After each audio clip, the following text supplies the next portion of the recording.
안녕하세요. 투자한 과학의 나빠추엘입니다. 수산 재미난 놀이다 아들 현우입니다. 음흠. 요즘 이렇게 제 친구들이 슬슬 하나하나 이렇게 군대에서 복귀하고 있는데 음흠. 이 군대에서 나온 친구들을 보면 이게 공통점이 있어요. 다 이렇게 굉장히 이렇게 비관주의에 빠져 있거든요.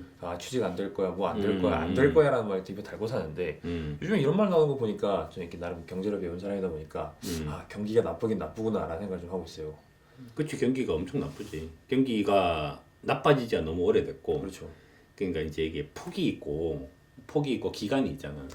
근데 이제 짧은 폭에서 급속도로 떨어지는 것이 있어. 그럼 충격이 되게 커. 네, 마치 느낌이 뭔가 하면 이게 딱 화면 바깥에 나갔는데 누가 한 발로 머리를 빵 때리는 거야. 그럼 맞고 바로 죽는 거지.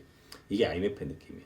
네. 근데 지금의 느낌이 뭔가 하면 경험자의 네. 아침에 딱 출근을 했는데 누가 바늘로 콕 찔러. 아프긴 한데 죽지는 않아. 근데 그 다음 되면 또 찔러. 맞아요. 또 찔러.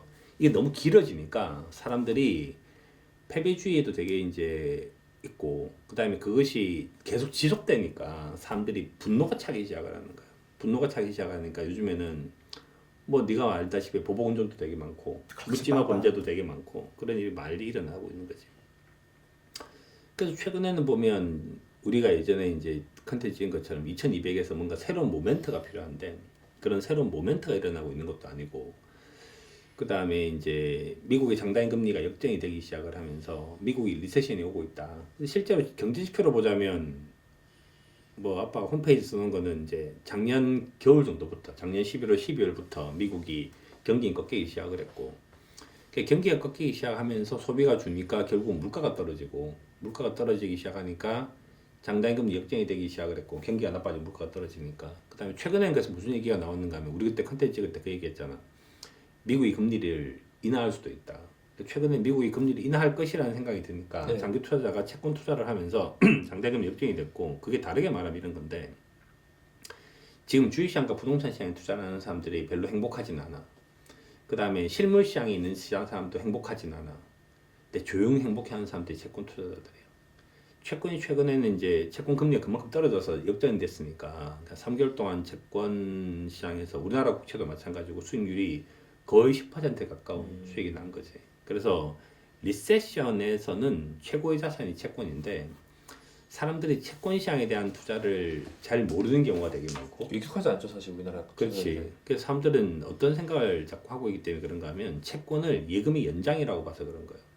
그러니까 예를 들어서 채권 금리가 표면 금리가 3%다라고 얘기를 하면 그게 유통 금리가 3%라고 생각을 해서 혹은 유통 금리가 움직이지 않을 거라고 생각을 해서 그 표면금리 3%짜리를 사면 그냥 3%밖에 못 받는다고 생각하는 경우가 되게 많은 거지. 근데 금리가 떨어지면 금리가 떨어진 만큼 가격이 오르고 가격이 오른 만큼 사고 팔면 돈을 벌 수 있잖아. 그래서 채권 시장에서 표면금리가 낮은 채권에서도 수익률이 날 수 있다. 우리나라 채권 시장에도 금리가 2.5에서 뭐 1.5 정도 되면 채권 시장에 돈을 벌 수 있다. 이런 걸 잘 모르는 거지. 미국 국채도 마찬가지고.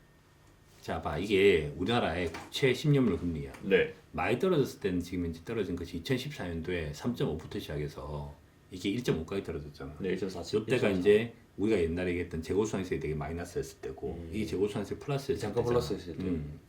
그다음에 2018년도 초부터 시작해서 이제 이것이 빠지기 시작했고, 그래서 현재부터 보면 최고 많이 떨어졌을 때는 3.5부터 시작해서 1.5까지 떨어졌잖아. 1.4. 네. 그러면 이게 3.5부터 떨어지기 시작해서 1.5까지 떨어졌으면 금리는 2% 떨어진 것처럼 보이지만 10년짜리 국채 금리 같은 경우에는 20% 가까운 수익이 발생하는 거라고. 그다음에 최근으로 다시 보면 최근에 한 1년 동안은 이제 이게 2.7에서부터 시작해서 1.8까지 떨어졌잖아.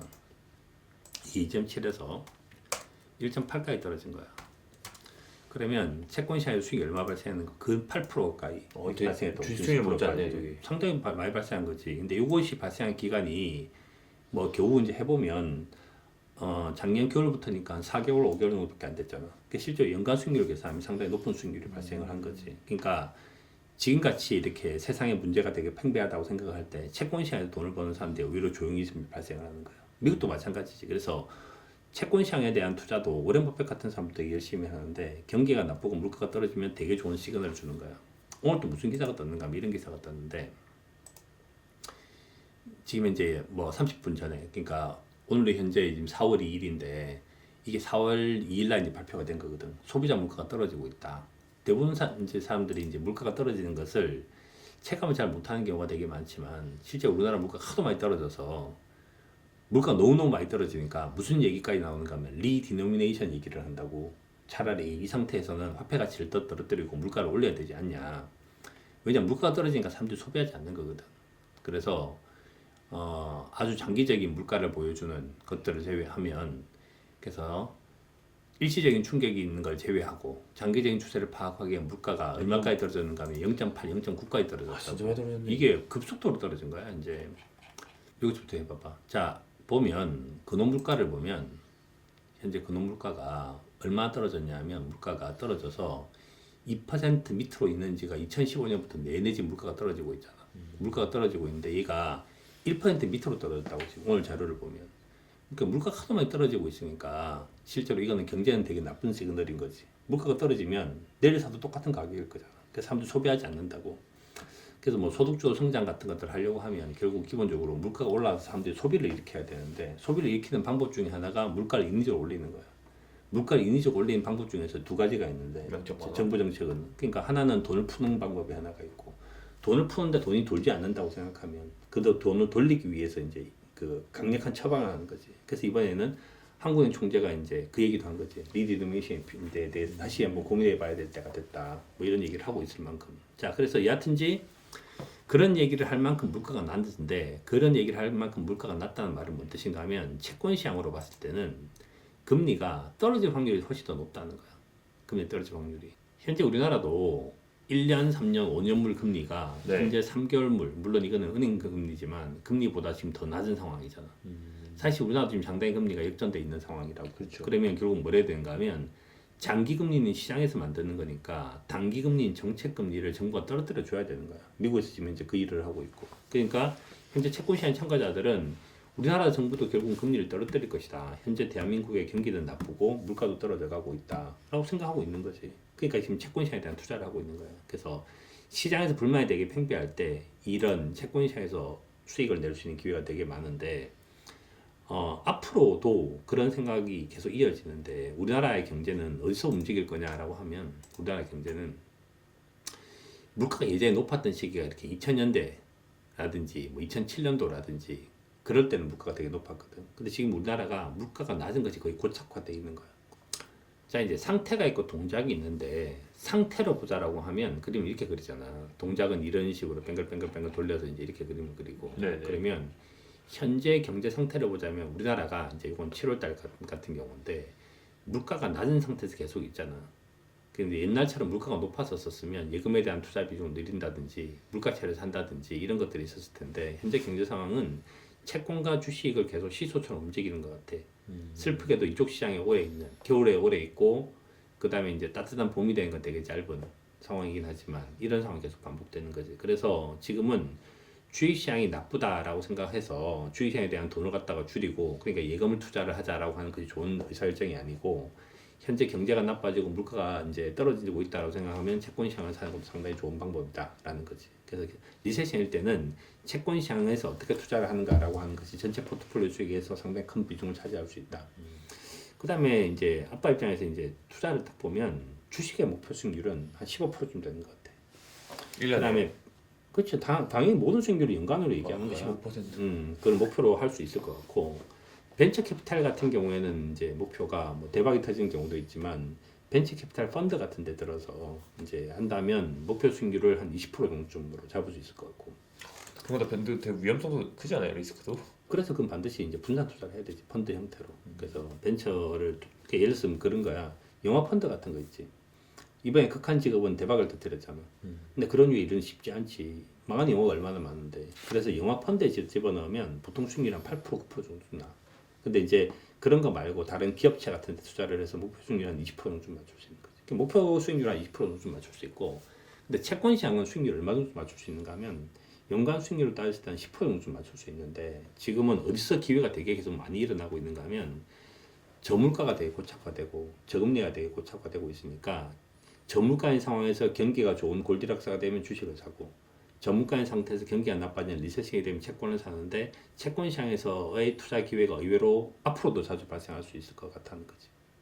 근데 사실 그 미국의 지금 장기 금리가 해봐야 1.5% 수준이잖아요.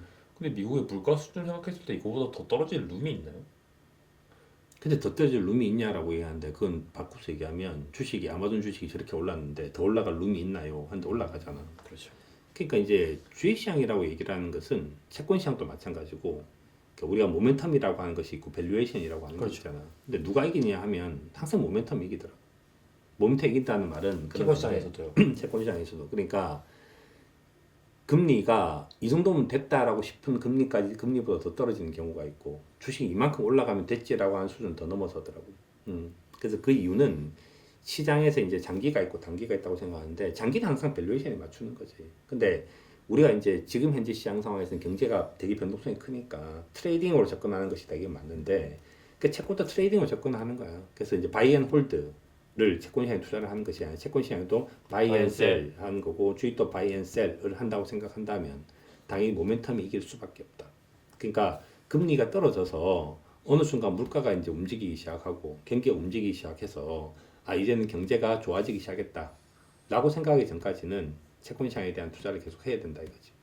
근데 이제 이건데 최근에 그런 질문도 있었어. 지금 현재 금리가 더 떨어질 룸이 있을까요? 지금이라도 그런데 들어가야 될까요? 이게 가장 고민일 것 같아요. 지금이라도 사도 되나요? 그래서 아빠가 그렇게 얘기했어. 그래서 현재 채권시장에서 늦게 들어가는 사람들 입장에서는 제일 좋은 방법은 투자 금액을 많이 줄이는 거야. 투자 금액을 많이 줄인다. 그래서 예를 들어서 그 우리는 이제 채권시장이 좋다는 얘기를 한 지가 되게 오래됐고 채권시장에 투자를 한다고 생각하면 수익률이 10% 정도 좀 났는데 그럼 예를 들어서 이제 기본적인 사이즈가 있다고 치자고. 그 지금 채권시장에서 ETF가 생겼으니까 만약에 예를 들어서 기본적인 사이즈가 내가 투자하는 금액이 1억이다. 그러니까 총 포트폴리오가요? 아니지. 그러니까 채권시장에 대한 걸 정한 부분들이 포션이 네. 1억이다라고 생각하는데 처음에 들어갔으면 1억을 다 들어갈 수 있었을 거 아니야. 이렇게. 근데 지금은 이제 1억을 들어갈 수는 없는 거잖아. 그러면 그게 반으로 줄이면 5천만 원이고 더 줄이면 2,500만 원쯤 되는 거지. 지금 한 4분의 1 정도쯤. 그러니까 그 정도쯤 되는 금액을 투자하는 게 좋아 보인다. 두 번째는 그렇게 투자를 하는데 뭘 해야 되는가 하면 아까 얘기한 것처럼 우리가 밸류에이션이라고 하는 걸 할 줄 아니까 현재 물가 수준이 0.8이니까 우린 떨어질 룸은 더 있거든. 근데 미국은 사실 떨어질 룸이 별로 없다고. 그러니까 만약 미국 국채를 산다면 뭘 사야 되는가 하면 트레이딩 할 수 있는 에셋을 사야 되는 거지. 그 말은 무슨 뜻인가? 유동성이 높은 채권을 사야 된다. 샀다 팔 수 있는. 아니지. 유동성이 높은 채권은 장기차도 유동성 되게 높아. 아 그래요? 엄청 높아. 미국 국채 같은 경우는 유동성이 어마어마하지. 그쵸. 사업하면 되게 쉬운 거지. 아니까. 근데 지금 이제 우리나라의 대부분 주식 투자자들이 제일 하기 쉬운 방법은 뭔가 하면 그 ETF 시리즈에 들어가면 국채가 있다고. 코체가. 코덱스. 뭐 코덱스 있든지 뭐 그거 말고도 여러 가지가 있는데 그래서 ETF에 대한 투자를 해서 그 유동성을 갖다 보강시키는 방법이 제일 좋은 거지. 그래서 방금 10년짜리 국채를 얘기를 했는데 30년짜리 국채는 수익이 더 많이 났어 우리나라 봐봐. 그렇죠. 근데 30년은 투자하기가 좀 쉽지가 않은. 이게 30년짜리 국채잖아. ETF는 안 팔잖아요, 30년은. 30년짜리 국채를 사기가 안 쉬운 거야. 그래서 우리나라에서 장기 채권을 투자를 하고 싶지만 장기 채권이 상품이 없으니까 그러니까 할 수 없이 10년짜리 국채를 사는 거야. 유동성이 높은 자산을 사는 거. 그래서 뭐 늦게 투자를 하는 사람들한테 해야 되는 건 딱 두 가지인 거지. 유동성이 높은 자산을 소량으로 사라가 제일 좋은 방법인 거지. 그다음에 경제 지표가 꺾일 때까지는 버텨야 된다. 꺾인다는 게 올라갈 때까지. 그러니까 이제 물가가 올라가거나 그다음 그렇지 않으면 이제 경제 지표에서 새로운 시그널이 발표되거나 할 때까지는 버텨야 된다. 그 정도쯤 되면 이제 경제 지표를 보고 트레이딩 전략을 갖게 되는 거지. 사실 근데 경기가 나쁠 때는 경기 방어주를 제외하고는 사실 뭐 주식시장에서는 되게 수익 내기가 되게 어려운데 그렇게 얘기하시니까 좀 신기하네요. 경기가 나쁠 때도 수익을 낼 수 있는 상품들이 꽤 다양하네요. 방법도 되게 다양하고. 그렇지. 그러니까 세상이라고 하는 부분들을 대할 때 보면 뭐가 있는가 하면 봄, 여름, 가을, 겨울 있잖아. 네. 겨울이 되면 춥다고 가만히 있는 게 아닌 거지. 겨울이 되면 겨울 옷을 입어야 되고 겨울 옷을 입고 바깥에 나가고 액티브한 활동을 할 수 있는 것들이지. 그래서 겨울에 맞는 이제 채권이라는 자산이 있고 봄에 맞는 부동산이라는 자산이 있고 여름에 맞는 주식이라는 자산이 있고 가을에 맞는 예금이라든지 뭐 원자재 같은 자산들 있잖아. 그 자산들을 움직여가는 것들이 투자라고. 가만히 있는 것이 투자가 아니라 이렇게. 그래서 예전에는 이제 모르면 그걸 가만히 있는 거 말고는 대안이 없는데 알면 알수록 할 수 있는 것이 되게 많아지는 거지. 그래서 이 시장은 되게 재밌는 시장이야. 그래서 투자는 재밌는 놀이고. 아 오늘도 감사합니다, 가베쌤. 가베쌤이랑 댓글 재밌더라고요. 네 그러면 다음에도 이게 또 시장이 뭐 바뀔 단기간에 바뀌진 않겠지만 음. 또 다양한 또 전략, 뭐 다양한 이야기를 들어보도록 하겠습니다. 감사합니다.